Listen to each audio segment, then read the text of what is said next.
রুমাশ্রী সাহা চৌধুরীর লেখা গল্প হাতছানি। আলমারিটা খুলে ফেলে নিতু। ইস, কি অবস্থা!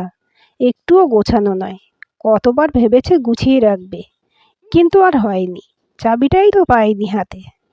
ওহ, কত শাড়ি! উরি বাস! অনেক শাড়ি তো আনকোড়া নতুন, ভাঁজই খোলা হয়নি। তার মধ্যে থেকেও কিছু শাড়ি বাতিল করে ও। রাজ্যের পুরনো জিনিস জমিয়েছে আলমারিতে। হবে না, যা কিপটে ছিল। চাবিটাও যেন কোথায় সরিয়ে রেখেছিল। আজ নিখিল অফিসে যাওয়ার পর অনেক খুঁজে পেয়েছে চাবিটা। প্রথম প্রথম কিছু বলেনি নিখিলকে, ওকে লোভী ভাববে বলে। কয়েকদিন ধরে বলছিল, তুমি জানো আলমারি চাবিটা কোথায়? তোমার তো অনেক শাড়ি আছে নিতু, আমি তো কোনো অভাবেই রাখিনি। থাক না, আলমারিটা যেমন আছে সেভাবেই। ওটা নীলাশার খুব প্রিয় ছিল, একসময় খুব সাজতো। গা জ্বলে যায় নিতুর। ওর শরীরটা নিয়ে অন্ধকারে খেলার সময় তো আর মনে থাকে না নীলাশার কথা। পুরুষগুলো এমনি হয়। আর তারপরে পুরনো বউয়ের স্মৃতি খুঁজে বেড়ায়। দেখা যাক কতদিন আর নীলাশা নীলাশা করে। কি ছিল ওই মেয়ে মানুষটার! হাজার একটা রোগের ডিপো। ও টান টান যৌবন দিয়ে সবটা ভুলিয়ে দেবে।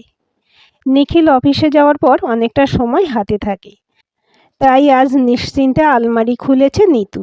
কত গয়না, ব্যাগ আর শাড়ি, ব্লাউজ, সব ম্যাচিং ম্যাচিং। একসময় খুব সাজুনি ছিল বৌদি। মাসির সাথে এই বাড়িতে অনেকবার এসেছে আগে। করবে না, বরের পয়সার তো অভাব নেই। যখন যা বায়না করেছে কিনে দিয়েছে।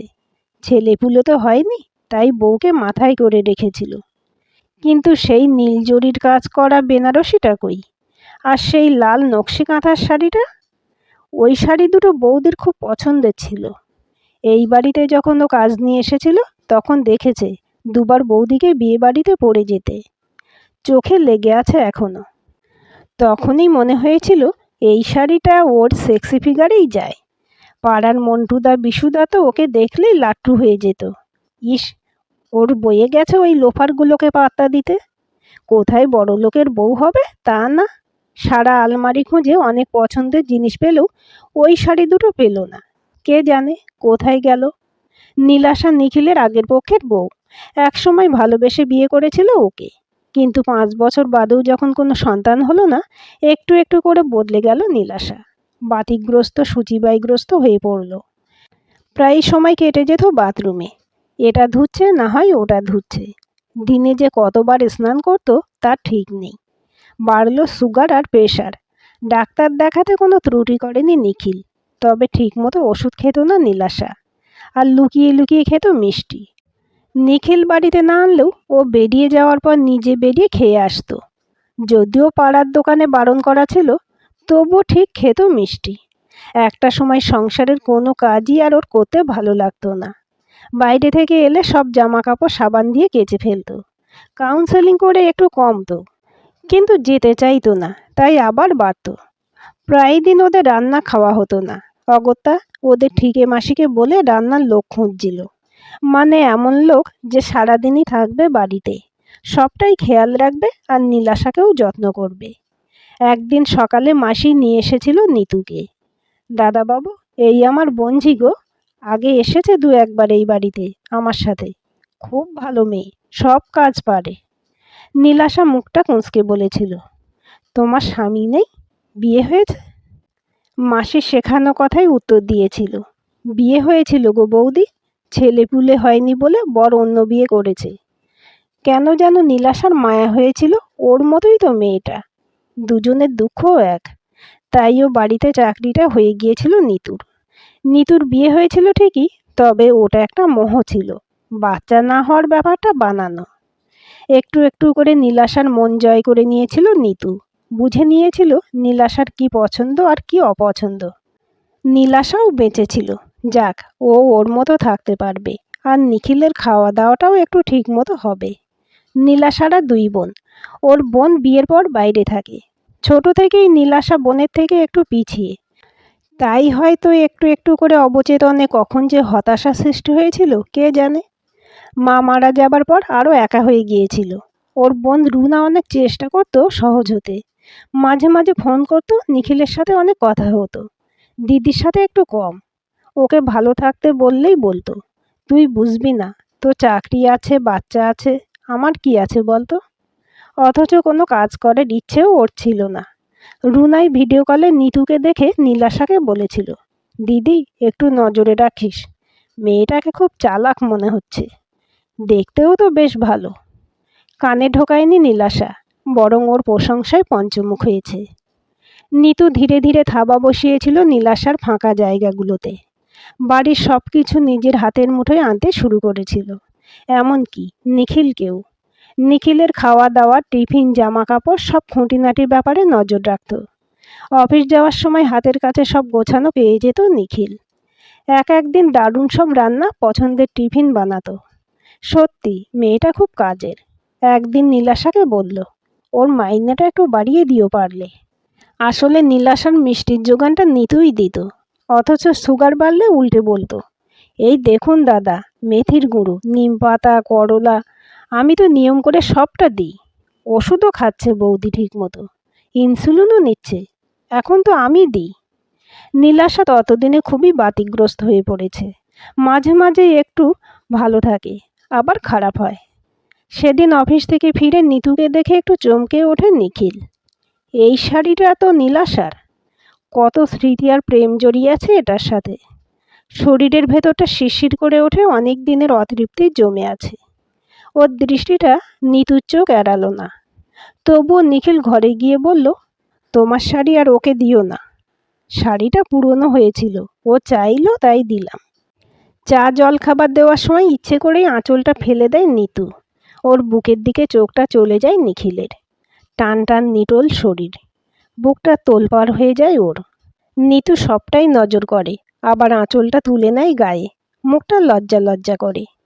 পরদিন অফিস থেকে ফেরার সময় 4টে শাড়ি কিনে আনে নিখিল।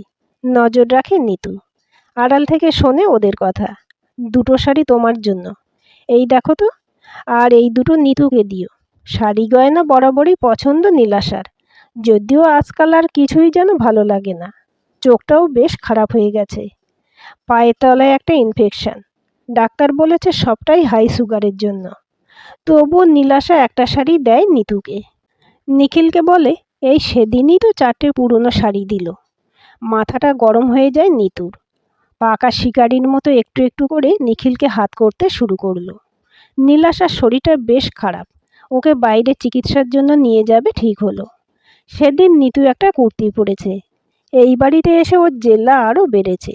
দামি ক্রিম, সাবান, প্রয়োজনে নীলাশার কিছু প্রসাধনীও ব্যবহার করে।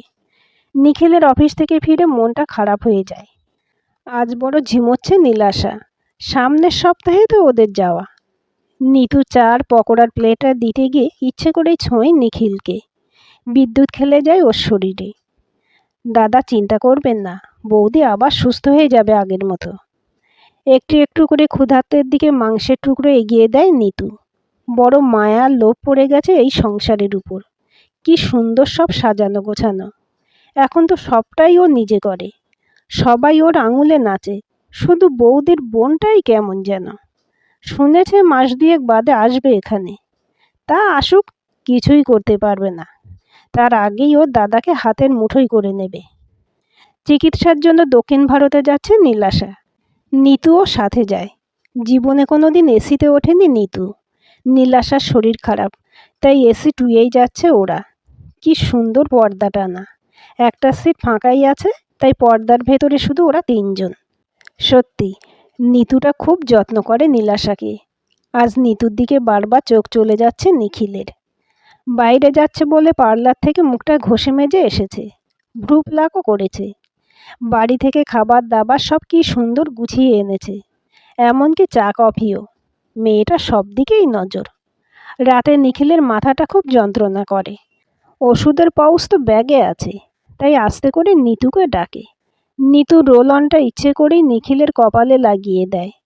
আবেশে চোখটা বুজে আসে ওর, না করতে পারে না। ওখানে সব চিকিৎসা করতে প্রায় দিন 10 লেগে গেল। নীলাশাকে 5 দিন ওরা ভর্তি রেখেছিল। ডাক্তাররা বললেন ও চোখের অবস্থা খুব খারাপ, এমন চলতে থাকলে হয়তো তাড়াতাড়ি চোখটা নষ্ট হয়ে যাবে। নীলাশা হসপিটালে ভর্তি থাকার সময় আবার রাতে মাথা যন্ত্রণা হয় নিখিলের।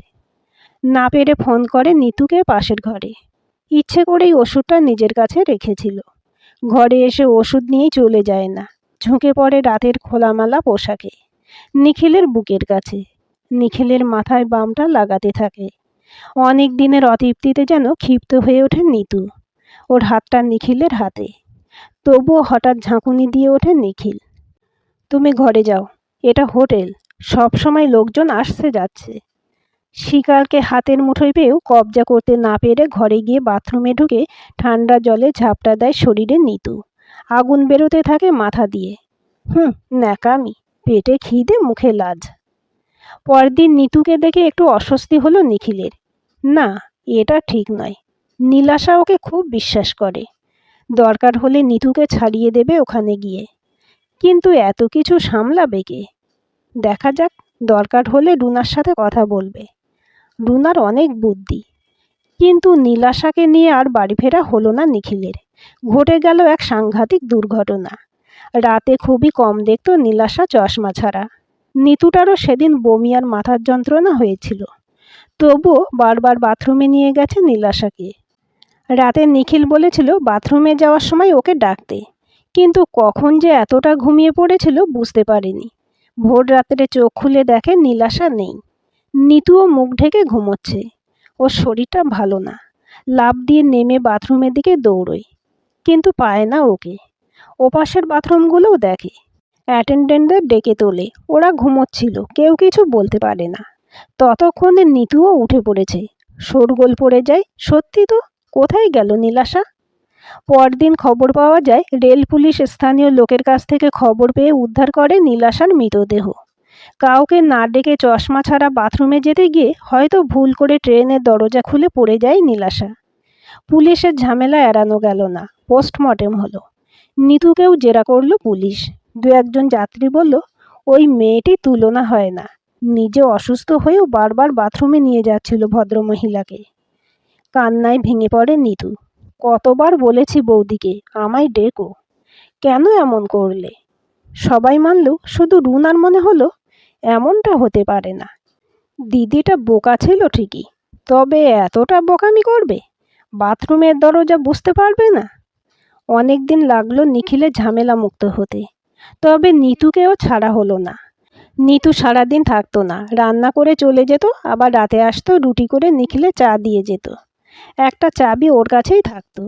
একদিন অফিস থেকে এসে দেখে নিখিল কোলাপসিবল গেটটা খোলা। তাহলে নিতু আগেই এসে পড়েছে। বেল বাজাতে একটু দেরি হয়। দরজা খুলতে ভেজা চুল দিয়ে টপ টপ করে জল পড়ছে নিতুর। শাড়িটা আলগা করে গায়ে জড়ানো, গায়ে তোয়ালে। একটু লজ্জা লজ্জা মুখটা করে বলে, আজ আমাদের ওখানে জল নাই, তাই ভাবলাম এখানে স্নানটা করে নিই। আপনি এত তাড়াতাড়ি? নিখিলে ততক্ষণে নেশা ধরে গেছে। ওর গায়ের গন্ধটা খুব চেনা লাগছে। এই চন্দনের গন্ধের সাবানটা নীলাশার খুব প্রিয় ছিল। নিতু পেছন ঘুরতেই জলের ফোঁটা ছিটকে আসে ওর খোলা চুল থেকে নিখিলের মুখে। চোখ পড়ে যায় ওর অনাবৃত পিঠে। নিজেকে আর সামলাতে পারে না। হয়তো অনেক দিন ধরে এই দিনটার অপেক্ষায় ছিল নিতু। নিখিলকে সামলে সেদিন বেশ দেরি হলো ওর বাড়ি ফিরতে। আর তারপর থেকে হয়তো এটাই অভ্যেস হয়ে গিয়েছিল। নিতুর টানে সকাল আর বিকেলে কোনো ভেদাভেদ ছিল না নিখিলের। শুধু নিতুকে নিয়ে কখনোই ওদের পুরনো খাটে শুতে ইচ্ছে করতো না ওর। নিতুর চাপে নিখিলকে ওকে বিয়েও করতে হয়, তবে তার জন্য বছর 3 অপেক্ষা করতে হয়েছে। নিতুর স্বপ্ন সত্যি হয়েছে। ওই সাজানো সংসার, সংসারের মালিক, আলমারির চাবি সবই আজ ওর। আজ আলমারি খুলতে খুলতে কত কথাই মনে হলো। নিখিলে তেমন আত্মীয় স্বজন ছিল না, আর যারা ছিল তারা আড়ালে অনেক কথা বলল, কেউ বা ছিছি করলো। বন্ধুরা অনেকেই সাপোর্ট করলো। সত্যি তো, ওর কি করে চলবে? শুধু খবরটা পেয়ে রাগে ফুঁসল রুনা। কেন যেন এই মেয়েটাকে প্রথম দিন দেখেই ওকে ভালো লাগেনি। জামাইবাবু শেষে ওই মেয়েকে, ইস, আর ভাবতে পারে না। গাটা ডিড়ি করে ওঠে ওর রাগে ঘেন্নায়। ওর দিদির কত শাড়ি গয়না সব আজ ওই মেয়েটা ব্যবহার করবে। দেখতে দেখতে ওদের বিয়ের 1 বছর হতে চলল। নিখিলের সাথে নিতুর বয়সের ফারাক একটু বেশি। তবুও নিখিল চাইছে একটা সন্তান হোক ওদের এবার। নিতুর বায়নায় পুজোর সময় বাইরে বেড়ানোর টিকিট কেটেছে নিখিল। এসি ফার্স্ট ক্লাসের টিকিট। সত্যি নিজের ভাগ্য দেখে নিজেই খুশি হয় নিতু। সবার মতো ও হানিমুনে যাচ্ছে। পাহাড়ের নিরিবিলিতে নিখিল যেন নতুন করে নিতুকে খুঁজে পায়। জাদু জানে যেন মেয়েটা। নীলাশা এমন ছিল না। কোথা দিয়ে 1 সপ্তাহ কেটে যায় বুঝতেই পারে না। ওদের ফেরার টিকিটটা এসি 2তেই করেছিল নিখিল। বেশ রাতেই ট্রেনে উঠেছিল ওরা। উঠেই ঘুমিয়ে পড়েছিল। হঠাৎই ঘুমটা ভেঙে যায়। বাথরুমে যেতে হবে মনে হচ্ছে। নিখিলকে আর ডাকে না নিতু। নীলাশা মারা যাবার পর থেকে রাতে ঘুমের ওষুধ খেয়ে ঘুমোয়। ঘড়িতে দেখে 2টো বাজে। সব আলোগুলো নিভু নিভু। বাথরুমের কাছটাও আবছা আলো জ্বলছে। প্রায় অন্ধকার। তবুও যাক, বাথরুমটাই বেশ আলো আছে। বেরোতে যাওয়ার মুখে হঠাৎই আলোগুলো নিভে যায়, আবার জ্বলে ওঠে নিভু নিভু হয়ে। ঘুম চোখে আবছা আলোয় নিতু যা দেখে তা দেখে ওর পা দুটো অবশ হয়ে যায়। এই নীল জরির শাড়িটা তো ওর খুব চেনা, কিন্তু এটা কে? ঘোমটার ফাঁকে মুখটা বড় চেনা। বৌদি? কিন্তু হঠাৎই আলোটা নিভে যায়। হাসির আওয়াজে ভেতরটা কেঁপে ওঠে। দরজাটা খুলে যায়, আর এক ঝটকায় নিতুকে ধাক্কা দিতে যায় কেউ। আমায় ক্ষমা করে দাও বৌদি। সেদিন আমি ইচ্ছে করে তোমায় ধাক্কা দিইনি। আমার লোভ হয়েছিল। বাঁচাও আমাকে। হঠাৎই আলো জ্বলে ওঠে। বেশ কয়েকজন পুলিশ বেরিয়ে আসে আর একটা বাথরুম থেকে। মাথাটা ঘুরে যায় নিতুর। ওর হাতটা তখনও ধরে রেখেছে কেউ। রুনাদি? একদম বৌদির মতো লাগছে। এর আগে দেখেছে প্যান্ট শার্ট পরা। ততক্ষণে ওর হাতে হাতকড়া পড়েছে। ছটফট করতেই শুনতে পায়, পালানোর চেষ্টা করলেই গুলি চালাবো। আপনাকে হাতে নাতে ধরার জন্য বেশ অপেক্ষা করতে হলো আমাদের। থ্যাঙ্কস রুনা, আমাদের হেল্প করার জন্য। তুমি না থাকলে নীলাদির খুনিকে ধরতেই পারতাম না। ততক্ষণে নিখিলও বেরিয়ে এসেছে। চোখ ভরা ঘেন্না নিয়ে ওদের দিকে তাকায় রুনা। মিস্টার নিখিল, আপনাকেও আসতে হবে আমাদের সাথে থানায়। পুলিশে চাপে পড়ে পুরোটাই স্বীকার করে নেয় নিতু। সেদিন নিখিলের খাবারের সাথে ঘুমের ওষুধ মিশিয়েছিল যাতে ওর ঘুম না ভাঙে। নীলাশা চশমাটা সরিয়ে রাখে। বাথরুমে যাবে বলে বৌদি প্রথমে দাদাকেই ডাকে। দাদার ঘুম ভাঙে না। তখন ওকে ডাকে ও। শরীর খারাপ বলে, তবুও ওঠে। বাইরে তখন কেউ ছিল না, সবাই ঘুমোচ্ছিল। আলোটা গন্ডগোল করছিল। নীলাশা ওর হাতটা চেপে ধরেছিল। বলছিল চশমাটা ছাড়া কিছু দেখতে পাচ্ছে না। ও বাইরের দরজাটা খুলে বলেছিল, এই তো বাথরুম, যাও বলে নিজেই একটা জোরে ধাক্কা দিয়েছিল। দিদি আর নীলজরির বেনারসির আঁচলের চন্দনের গন্ধটা আজও সতেজ। খুব ভালোবাসত সাজতে। ও মারা যাওয়ার পর নিতুর অনুপস্থিতিতে শাড়িটা বার করেছিল পুলিশের সাহায্যেই। মনে মনে বলে, আমি পেরেছি দিদিয়া তোর খুনিকে শাস্তি দিতে। তবে আমার নন্দাই না থাকলে হয়তো কিছুই সম্ভব হতো না। আজকের গল্পটি কেমন লাগলো কমেন্ট করে জানাবেন। ভালো লাগলে লাইক, হাইপ, শেয়ার করবেন। আর চ্যানেলটি সাবস্ক্রাইব করে বেল আইকনটি ক্লিক করে রাখতে ভুলবেন না।